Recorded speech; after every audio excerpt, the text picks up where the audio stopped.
How's it going, everybody? Steve here, aka the Alpha Nerd, and today I'm doing the results video for the Earthworm Jim Challenge. Firstly, I just want to thank everyone that took part. Those 5 people are Bad Boy Roy, Steve from SGR, Paul Mego Retro Man Tessie, the Thumb Brothers, and Stampede Gaming. So I just want to thank all those people that participated and joined in on the challenge, joined in on the fun, and took part in a really awesome game. Earthworm James is a really awesome game. When you've been playing as long as me, you can call it Earthworm James. So the first person to participate in this challenge was Bad Boy Roy. Bad Boy Roy did a great job, and he actually taught me something in the first levels and boss. He showed me that if you whip up right before he drops that big giant saxophone on you, you can hit it and knock it away. I did not know that. I always zigzag left or right trying to dodge it, and more often than not, I'd always get hit by a fish. So he taught me a little something new there, and I like that. Bad Boy Roy would continue to move on into What the Heck, which he handled soundly. I love the ambiance of that level. I love the cat dancing in the background. I like that he has 9 lives. I like that there's lawyers and a snowman in hell. It's just a great level with a great theme, and altogether really enjoy it. Bad Boy Roy's run would not end there. He would move on to Down the Tubes, where he would lose a handful of men and start to eat up the continues, but he did persist and persevere in getting through the whole path with the little submarine, and he didn't need the recharge station halfway. I want to talk about the recharge station because I knew it existed, but I didn't know where it was. I've always done the same as Roy. I've just gone as fast as I could and as accurately as I could and got really good at it over time, and to this day I will not need that recharge station, but it was cool to see where it was, but Roy didn't need it. His run didn't end there. He moved on to Snot a Problem, which I always say is a problem. He easily beat rounds 1, rounds 2, but round 3 is where things would come to an end for Roy, as round 3 cranks the difficulty up 10 and makes it very difficult to get past. I'd love to see Bad Boy Roy continue playing this game, whether he watches some walkthroughs. Hell, one of our contestants did, and I'm going to rip on him for it. But I would love to see Roy persist and persevere and continue the Earthworm James journey, because it is quite a game. So awesome job to Roy. He did awesome. He got to round 3, Snot a Problem. But how far did our next contestant get? I'm not going to edit it. I don't care. Our next contestant, SGR Steve, accompanied by his buddy, giving him a little commentary, giving him a little bit of cheerleading. Cheered him on as Steve from SGR would easily get through the first level, kicking the whole level's ass, doing another great job with What the Heck in level 2. Had very little problem getting through that level. Rounds 3, Down the Tubes, is where SGR would start to have some problems. Much like Bad Boy Roy, these two had a very similar level of experience and knowledge of the game. Now, one thing SGR knew that I did not know was the recharge station, so I got to see where it was. That was really cool to see. SGR found that tucked off in the one area, so I always made a mental note of that, because I was taught something else by another contestant in this run that I forgot about as well. Anyways, SGR and Steve would move past Down the Tubes. Again, he'd lose a bunch of men because it's a tough, challenging spot for newer players to the game, but he would continue, persist, move on to Snot a Problem. He also would easily beat rounds 1, rounds 2, but this is where I thought it got interesting. Now, he did get here with a few more men than Bad Boy Roy, and I thought it was cool seeing these two's run be neck and neck. It was like the real competition in the run of everyone that participated, and that's why I would love to see these two keep playing this game, and I would love to see them get that victory of this game under their belts. His run also came to an end on round 3, Snot a Problem, because Snot a Problem is a problem. I know some many secrets that I may talk about when I do a playthrough of the game, but that's where his run would come to an end, and he would tie Bad Boy Roy, and they would finish in the exact same spot. So who's next? Our third contestant, Thumb Brothers. He took a good run, and actually he reminded me of a cool secret at the very start of the first level of New Junk City. At the start of the game, right where Jim starts, Right below him is a free man. I forgot how to get there. It's been over 20 years since I've seen somebody do that, and I forgot all about it. One of the things I had fun with watching everybody play was how they handled each situation, whether it was a boss, certain areas of the level. Earthworm James provides a lot of different situations and different ways you can approach it. And it was cool to see Thumb Brothers show me that secret and show me how he gets through the levels. He would easily beat the first level. He would easily beat the second level. He would easily beat down the tubes as well. Didn't give him too much trouble. And then he would go on and beat Snot a Problem, where he did have some issues.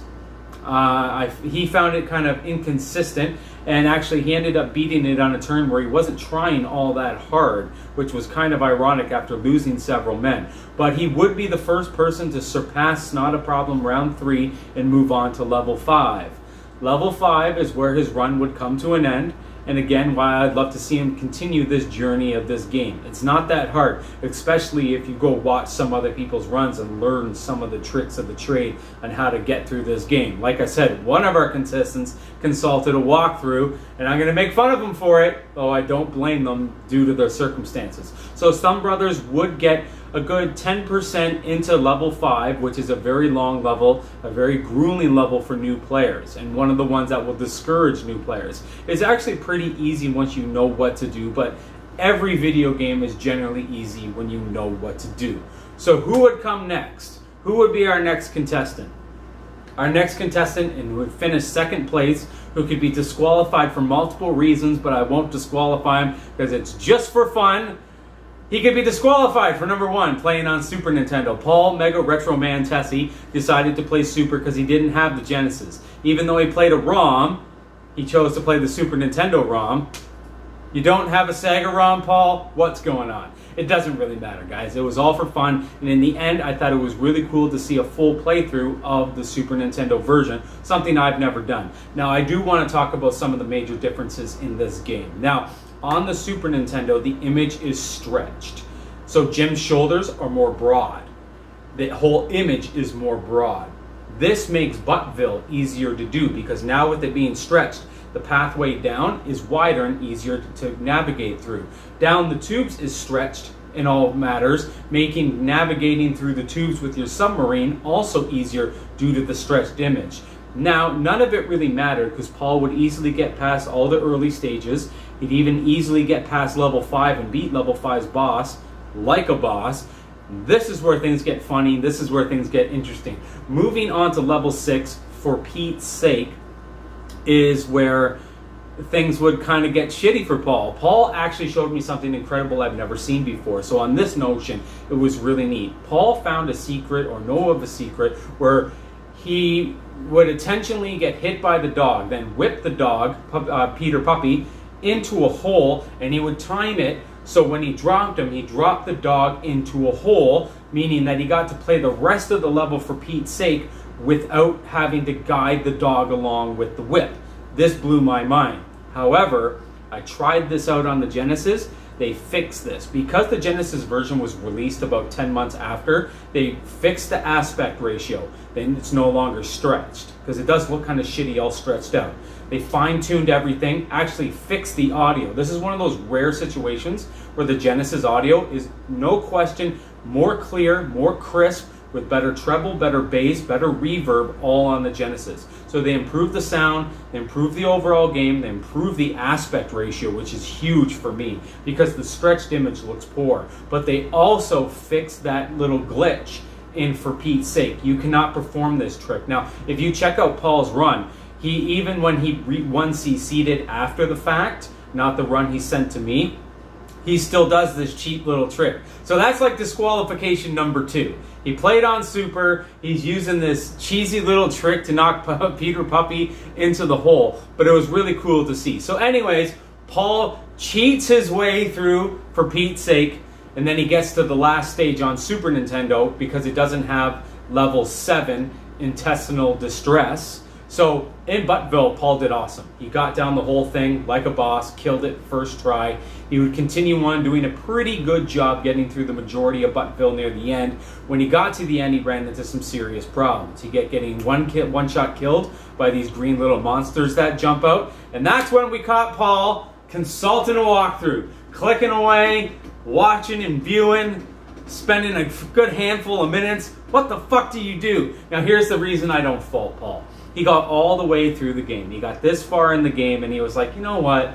Fuck this. I didn't come all this way to just get game over. However, that's a part of gaming, Paul. But I don't blame you. We've all done it. I'm guilty of it. All you watching are guilty of consulting a walkthrough at one time or another. I do consider it cheating, so that could be disqualification number 3. But again, it's for fun. So Paul would consult the walkthrough, complete the game, give us a full Super Nintendo playthrough, and the first I know of in the community, and a second place for everyone who took part. So thank you, Paul, for taking part, showing us a cool Peter Puppy trick that only works on Super Nintendo. And thank you for showing us that you don't care for consulting walkthroughs. It's all good, man. I had to rip on you. It was all in good fun. You should be disqualified, but you're not. It doesn't really matter. Now, for our number 1 person who finished in easy first place, Michael Schumacher, Lewis Hamilton, way out in front. No one can see him for the forest for the trees. Super Joe C from Stampede Gaming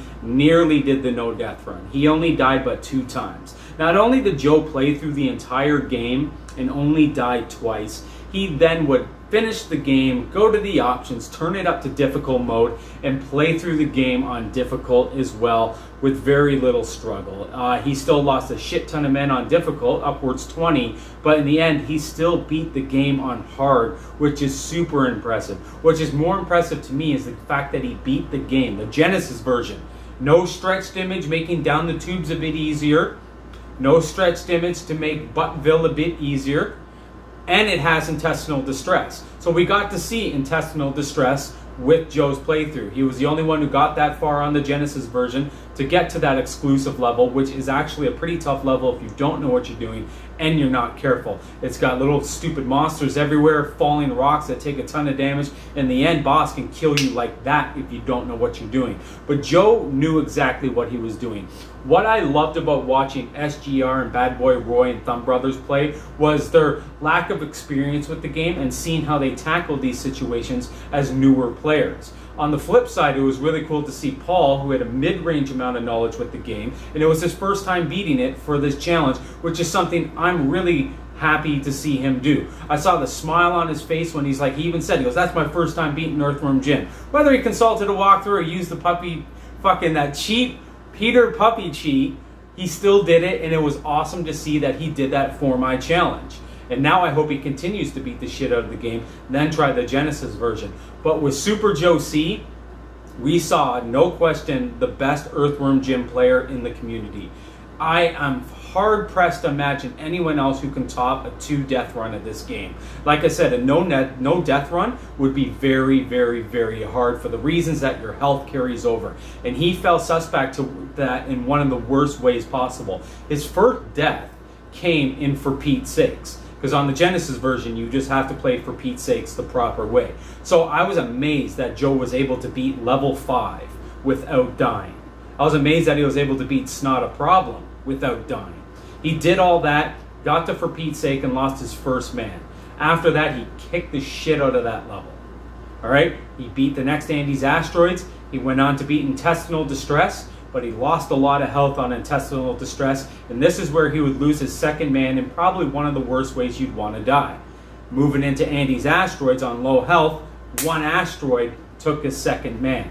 After that, it was all smooth sailing. Super Joe went and dominated, flying down the helicopter style through Buttville, finished the rest of Buttville with his experience, making it look very easy, completing the playthrough with only 2 deaths. So huge props to Super Joe C for beating the game on 2 deaths only, completely crushing the competition. Again, it's all for fun and it doesn't really matter, but at the end of the day, we all know who the best Earthworm Jim player is, and that is Stampede Gaming, aka Super Joe C. Again, I want to thank everybody who participated. It was really fun watching all your runs. I want to point out something interesting though. A lot of people like to remind me that, hey, these challenges are for fun. Then why do people only participate when they're good at games? Sounds a little fishy, doesn't it? Why take part if you're only good at a game if it's for fun? If it's for fun, you should play a game that you suck at and just take part for fun. Anyways, I just wanted to point that out. Anyways, guys, till next time, keep it cool, keep it classy, and always keep it retro, and have a fantastic summer. I'm Steve the Alpha Nerd. I'm flexing on my haters. My haters who be watching this far and can suck on my dick. All y'all enjoy your summer. Till the next video, guys. Thank you for my viewers who do appreciate my content and watch. You make the show better. Peace out.